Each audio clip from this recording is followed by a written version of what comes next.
Yes, this is not for use in an infomercial, but it is okay to be used generically on a website.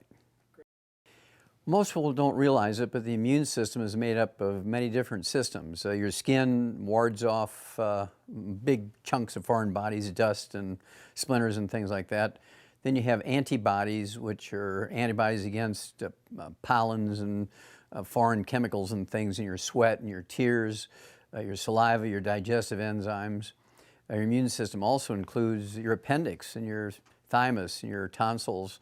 Your immune system includes your stomach acid. Your immune system is your proteins from your liver. So it's a very complex thing. Your white blood cells are part of your immune system. And nutrition is required for all these systems to work properly. They don't work in a vacuum.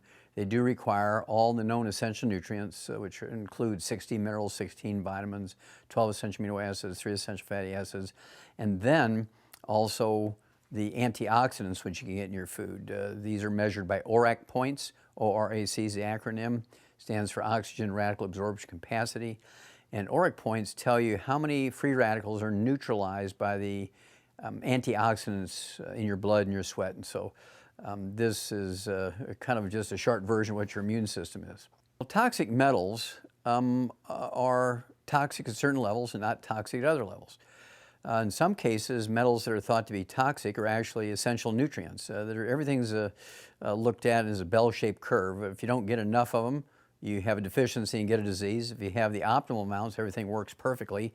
If you have too much, you're poisoned. I mean, you can be poisoned by too much oxygen, too much water, too much vitamin A, too much anything. And so everything is in a bell-shaped curve. And those that have a very narrow peak, instead of having a nice flat bell, those that have a very narrow peak, almost a sharp point, those have a very delicate, very narrow range of safety. For instance, arsenic is an essential nutrient. We've known that since 1947, but you get too much, it'll kill you. You don't get enough, you get leukemia. And so arsenic is an essential nutrient. Cadmium is thought to be a toxic metal, but it fills in. If you're zinc deficient, you hope to God you have some cadmium because it drives all the zinc-dependent enzymes if you don't have zinc. And then selenium, for many years, is thought to be toxic until 1957 when it was proven to be an essential nutrient. And so one man's toxic thing is another man's essential nutrient. Well, subtle signs of an overload of toxic anything, including toxic metals, would be fatigue, sort of non-specific pain, discomfort, inefficient functioning of various systems. For instance, if you have too big a load of toxic metals, you could have an anemia because your bone marrow won't work right making red blood cells. Lead poisoning is a very common reason why kids would have anemia in school, because they might have lead poisoning because they're eating the lead chips off of the peeling paint in the school. Well, an immune system that doesn't work very well, one that might be called depressed, or one that is just, or suppressed, or it might be one that just isn't functioning very well, can be non-functioning because it doesn't have all the raw materials to work properly.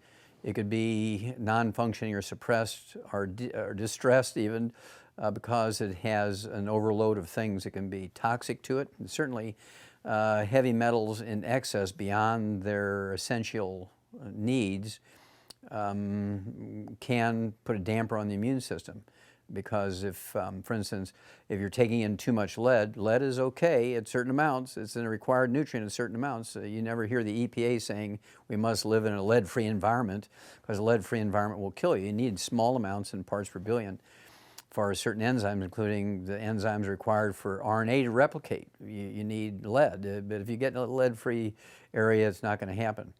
But if you get too much lead, then everything stops, because then the enzyme systems that make the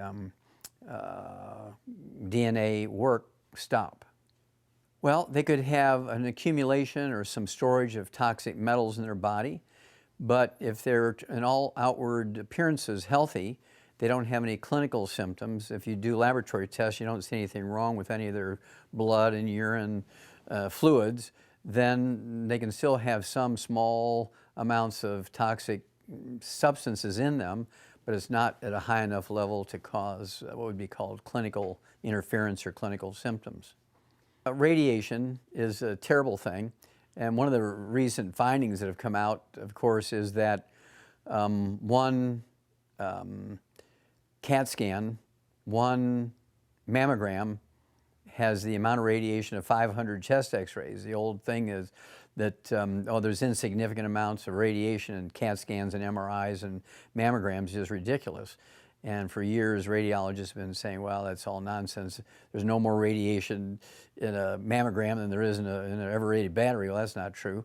Now they came out just months ago and said that one mammogram is equal to 500 chest x-rays. My Dead Doctors Don't Lie CD, 40 different companies use it. It's very generic. It doesn't even mention my company, but it has principles in it that I hope that all companies use, because a rising tide raises all ships. And if we all work together to protect our families and our churches and our neighborhoods and workmates and church mates, and we'll save America. But if we all don't work together, then we're going to have some difficulties here. And so we need to work harder together, but we're limited on what we can say about each other than kindly things. Bob and I know each other from the National Health Federation for many years, and I've always been very fond of the National Health Federation. I go back to them in 1978.